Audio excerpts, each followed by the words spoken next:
Hola a todas y a todos. El día de hoy vamos a ver la parte 2 de metabolismo de hidratos de carbono, que es glucogenogénesis y glucogenólisis. Entonces, ¿a qué se refieren ambos conceptos? Eso es algo sumamente importante. Primero, nosotros sabemos que el glucógeno es un polisacárido, el cual está conformado por muchas moléculas de glucosa que están unidas. Acá el N representa que N muchas más. La glucogenogénesis significa la glucógeno sería el polisacárido y génesis es formación, síntesis. Por lo tanto, glucogenogénesis es la síntesis de glucógeno. ¿En qué tipo de situación fisiológica se da esto? Se da cuando el organismo consume o ingiere alimentos, y en estos alimentos se absorben las moléculas de glucosa, las cuales deben ingresar a las células, por ejemplo acá. ¿Y cómo se gatilla este proceso? Mediante la insulina. Cuando nosotros comemos, se libera insulina, la insulina, que esta pelotita que está aquí, se une a su receptor en la célula. Esto va a desencadenar una cantidad señales intracelulares, una vía de señalización o más, las cuales van a permitir el ingreso de la glucosa desde el medio extracelular al intracelular, y eso va a llevar a la reducción de la glicemia. Por eso se habla que la insulina es una hormona hipoglicemiante. En este sentido, la insulina no solamente favorece este proceso, sino que también va a favorecer que la glucosa sea almacenada en forma de glucógeno. Este almacenamiento puede darse tanto en el tejido hepático como también en el tejido muscular. Pasando a otro punto, vamos a conversar qué es la glucogenólisis y cuál es la diferencia con la glucogenogénesis. En este caso son procesos completamente antagónicos. Si la glucogenogénesis es formación de glucógeno, la glucogenólisis va a ser todo lo contrario, es decir, se va a favorecer la remoción de las moléculas de glucosa para producir un efecto hiperglicemiante, el cual va a estar dado por la hormona glucagón. ¿En qué condiciones puede favorecerse este proceso? En condiciones de ayuno, y ello va a permitir restablecer los valores normales de glicemia a nivel del organismo. Entonces, la glucosa puede ser almacenada como glucógeno, pero también puede ser oxidada mediante glicólisis y ser convertida en piruvato, o también puede ser oxidada mediante vía de las pentosas. Recordar que mediante la vía de las pentosas no solamente se produce ribosa 5-fosfato, sino que también se produce NADPH. La ribosa 5-fosfato es un azúcar de 5 carbonos que se utiliza para sintetizar nucleótidos, desoxirribonucleótidos, ribonucleótidos. Por lo tanto, también van a ser utilizados para la síntesis de ácidos nucleicos como ADN y ARN. El NADPH, por otra parte, se utiliza, es un poder reductor que se utiliza para la síntesis de lípidos, por ejemplo, para la síntesis endógena de colesterol, también para hormonas sexuales como la testosterona, estradiol, progesterona. Para retomar el concepto de glucógeno, recordar que el glucógeno es un polímero grande que es ramificado, que quiere decir esto, que no es lineal, como por ejemplo la celulosa, sino que tiene estas ramificaciones. Recordar que tiene una estructura, en la estructura lineal el enlace va a ser alfa 1, 4, y en el punto de ramificación el enlace va a ser alfa 1, 6. Entonces, el enlace alfa 1, 6 se produce cada 10 residuos de glucosa. Por ejemplo, acá hay un punto de ramificación, acá debiéramos contar 1, 2, 3, 4, 5. Tendrían que haber 10 pelotitas de estas hasta llegar, incluyendo esta, para que hubieran 10 residuos, es decir, entre un punto de ramificación y otro hay 10 residuos de glucosa. Y en el punto de ramificación ambas glucosas están unidas mediante el enlace alfa 1,6. Bueno, el glucógeno, recordar que es una fuente energética, no menos importante que los ácidos grasos. Recordar que los lípidos también proporcionan energía. Y bueno, entonces, ¿por qué almacenar energía en forma de glucógeno? ¿Por qué debemos hacer esto? Bueno, porque la glucosa es una molécula fácilmente movilizable. Recordar que su estructura tiene varios grupos alcoholes, varios hidroxilos, por lo cual es soluble y se puede mover fácilmente por la sangre. Y en este sentido nos permite mantener los niveles de glucosa sanguíneo y por otra parte también se puede obtener glucosa rápidamente, ya que esta puede estar tanto almacenada en el músculo esquelético como en el hígado, a diferencia de los ácidos grasos que solamente están almacenados en las células adiposas o adipocitos. Bueno, el glucógeno se almacena en unos gránulos. También indicarles que representa el 10% en peso del hígado el glucógeno y en el músculo esquelético el 2%. Ustedes dirán, bueno, entonces hay más glucógeno en el hígado que en el músculo esquelético. No es así, debido a que el músculo esquelético en peso es mucho mayor que en el hígado, por lo tanto ese 2% representa más glucógeno que el que está en el hígado. También contarles lo siguiente, el hígado es el órgano central del metabolismo y es un órgano generoso. ¿Qué quiere decir esto? Que el hígado, vamos a dibujarlo acá, el hígado va a proporcionar glucosa a distintos órganos para satisfacer las necesidades de ellos y también autosatisfacer las propias. Sin embargo, el músculo esquelético, que lo vamos a representar por este dibujo, solamente almacena glucógeno para satisfacer sus propias necesidades. Entonces podríamos decir que el músculo es un órgano egoísta. Bueno, ahora ya nos vamos a la parte más bioquímica y la pregunta es, ¿cómo entonces hacemos glucogenogénesis? ¿Cómo ocurre la síntesis de glucógeno? Bueno, algo muy importante a considerar es que para la síntesis de glucógeno vamos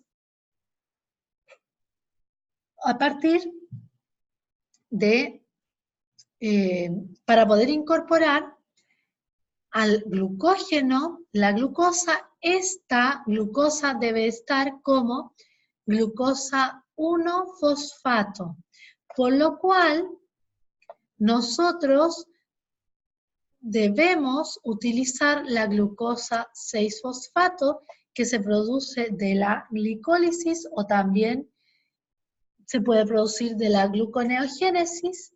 Entonces, con esta glucosa 6-fosfato, yo debo mover este grupo fosfato que está en el carbono 6, acá está el carbono 6, al carbono 1. Esta reacción lo va a realizar la fosfoglucomutasa. Ahora que yo tengo glucosa 1-fosfato, yo puedo hacer una reacción. La glucogenogénesis es un proceso de síntesis, por lo tanto es un proceso endergónico, requiere energía. ¿De dónde vamos a sacar esta energía? Del UTP, que es muy similar al GTP.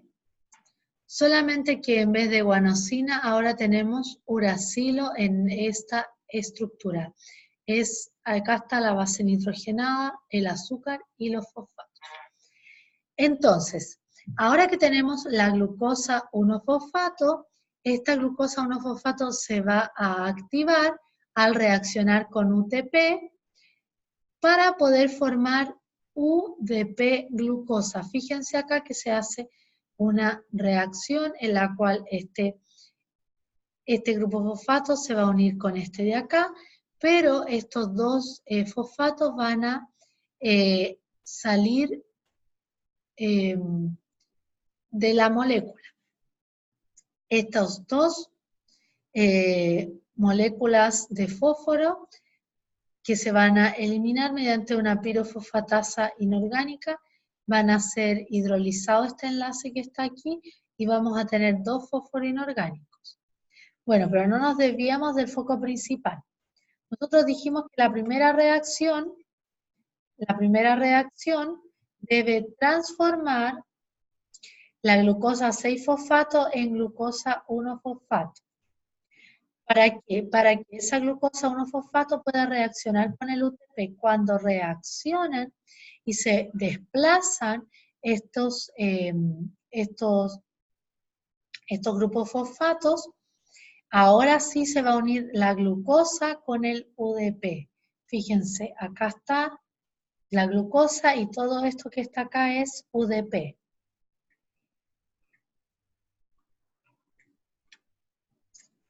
Y ahora la UDP-glucosa sí se puede transferir al OH del carbono 4 en una de las ramas del glucógeno y así poder extender el polímero lineal, es decir, el glucógeno es un polímero que está formado por muchos chiquititos, uniéndose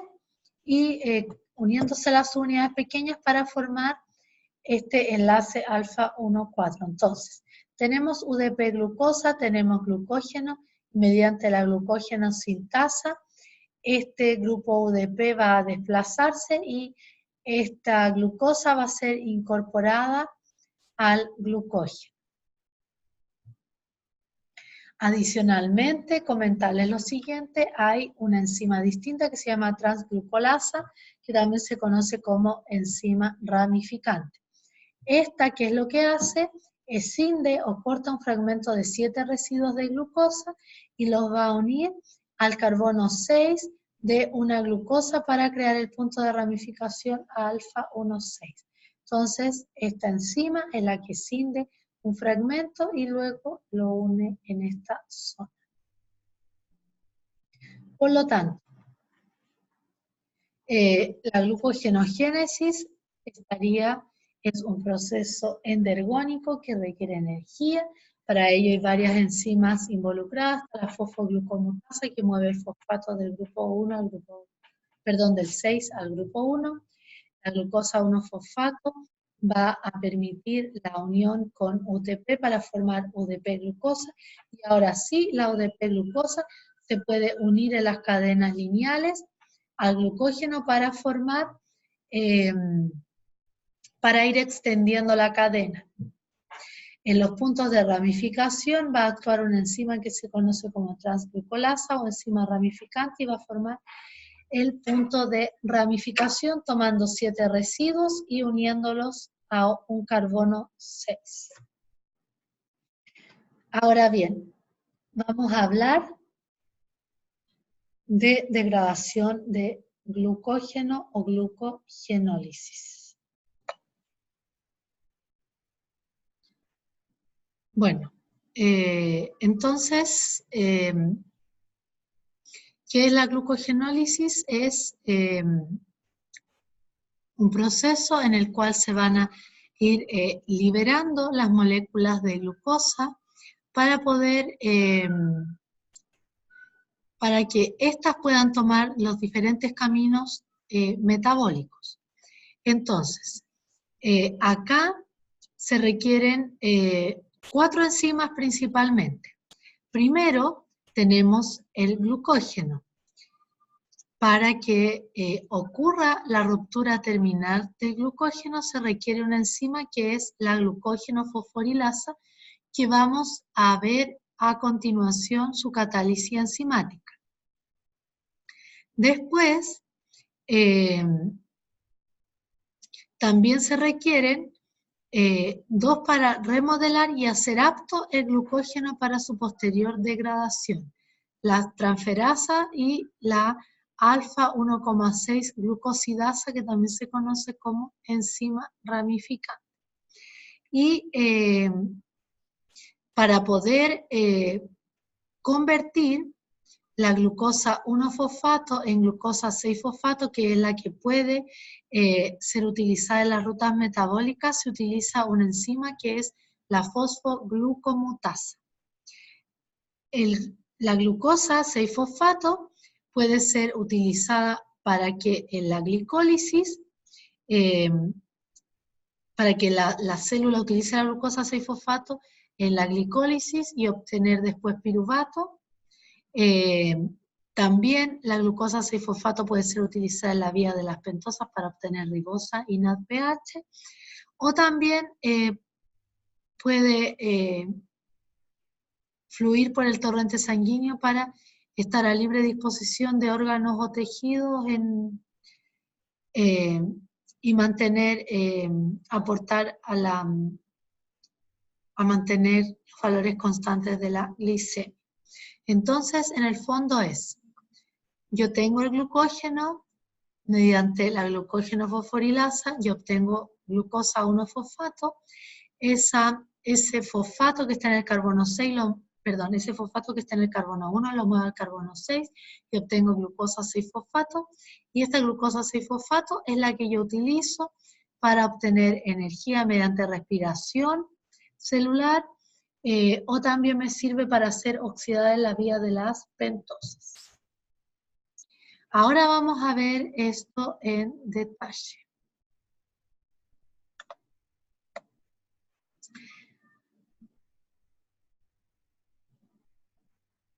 Ahí sí, ya. Entonces, la glucógeno fosforilasa va a promover la glucogenólisis.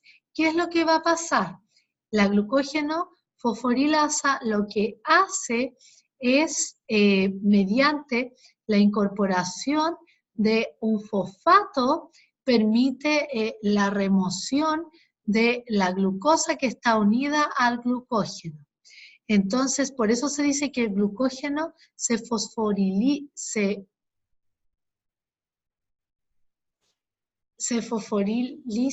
bueno, acá dice fosforilasa, no se hidroliza, sino que es, en el fondo es la adición de un grupo fosfato, el cual permite generar una glucosa 1-fosfato y liberarla del glucógeno.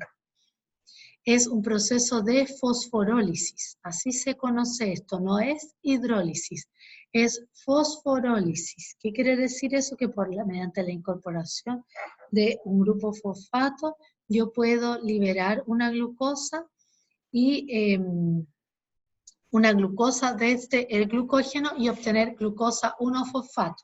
Como ustedes ya saben, en las vías metabólicas a mí no me sirve la glucosa 1-fosfato, me sirve la glucosa 6-fosfato, por lo cual yo la voy a mover, el fosfato desde el carbono 1 al carbono 6 mediante una enzima que es la fosfoglucomutasa. Y finalmente, lo que va a pasar es que, bueno, acá mediante la incorporación de una molécula de de agua se puede ocurrir, este grupo fosfato puede ser hidrolizado, puede obtener simplemente glucosa. Pero esta glucosa 6-fosfato sí sirve para poder ser utilizada en el metabolismo celular,